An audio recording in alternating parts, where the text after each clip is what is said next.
It's personal between me and you, and I'm going to do you some serious harm, you big stiff idiot.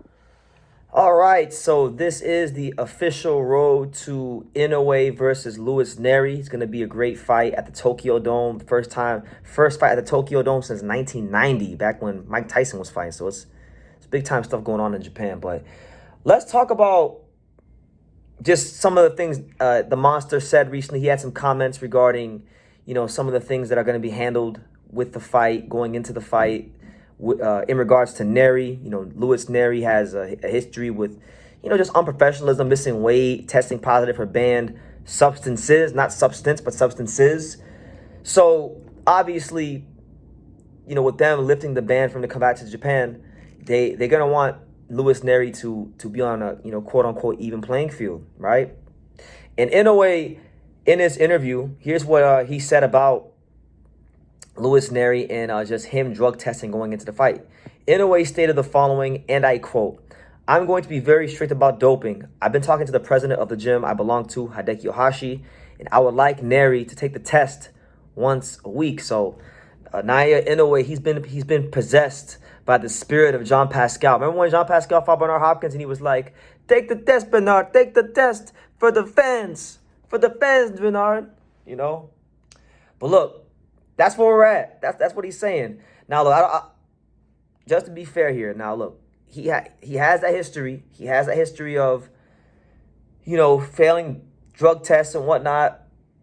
But I mean, once a week, that's a lot for a fighter. That is a lot. I mean, because you gotta have to draw blood, and that's gonna make a fighter exhausted. So I think too. While I do think he has a right, in a way, in the Japanese Boxing Commission, they do have a right to go ahead and, maybe want that or enforce that because what happened with Yamanaka, I get it. But at the same time, I also do see that as a tactic where they're going to try to make this dude as physically weak as possible before he gets in the ring because they want this dude to get the brakes beaten off of him. Because anytime you go and you take a drug test, they got to draw blood from you. When you lose blood, you're losing energy. You're losing valuable, vitamins and minerals in your body. So that's why in a fight, when a fighter gets cut above their head, or their eyes, and the deeper the cut is and the longer it goes on, the more a fighter can get fatigued and the more the fighter can lose energy. And a lot of times at that point, fighters just fighting off of pure adrenaline, balls, and determination. And that's what gets them through those rounds. But once their body, comes back down to normal, they're spent, right? So yeah, while it is a genuine concern because Nery is one of the most unprofessional fighters in boxing as far as, making weight, being disciplined, doing the right things going into the fight. He is one of the most undisciplined fighters there is in the sport. Make no ifs, ands, or buts about it. But you know what he also is? He's also a very dangerous offensive fighter who's going to let his hands go. So my thing is, this is like, I know people don't like to hear it, but these, like, when you get to a level of an Inoue or a Floyd or a Canelo, and I don't care who it is, Crawford, and I notice how I'm mentioning fighters I like and don't like so much, but like when you get to that level and you're the A side to that degree, you can literally try to enforce anything upon the opponent, and it'll pretty much be permissible, and the opponent's just take it and try to win.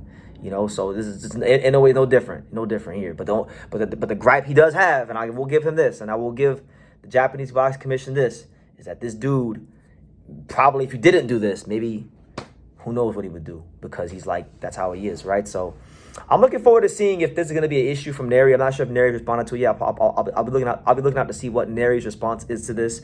But I'm very intrigued to hear like what he has to say. Where does he stand with the whole drug testing once a week type thing? Is he going to be taking a test once a week? I mean, who knows? But I would assume, and I would be led to believe that if the Japanese Boxing Commission lifted the ban to let him come fight in the country based on what he did in the past, that when the contract was sent, I'm sure the terms were there of what the drug testing would be like, or that was discussed, with the promoters, Pantera Boxing and everyone, all parties involved with that. But let me know what you guys think. What do you guys think? And by the way, it's not just gonna be Nery. I want to make this very clear because I know people may say, well, BT, Inoue's going to do it too. Inoue said himself that he has no problem taking the drug tests once a week along with Nery himself because in the article, it literally says Inoue and Nery are undergoing strict doping tests and they're unannounced. So we'll see how it goes. If he's gonna take the test, then Nery should take the test, because he's not asking him to do anything he wouldn't do. But we'll see how it goes. But let me know what you guys think in the comments down below. Make sure you guys take the time to subscribe. And like I say in every single one of these videos, you can love me or you can hate me, but I'm just a kid from Dania. So until next time, take care, guys. Thank you for watching another video on the untouchable True School Sports Empire. For more great boxing content just like this video, click right here and make sure you subscribe. Much love from sunny South Florida.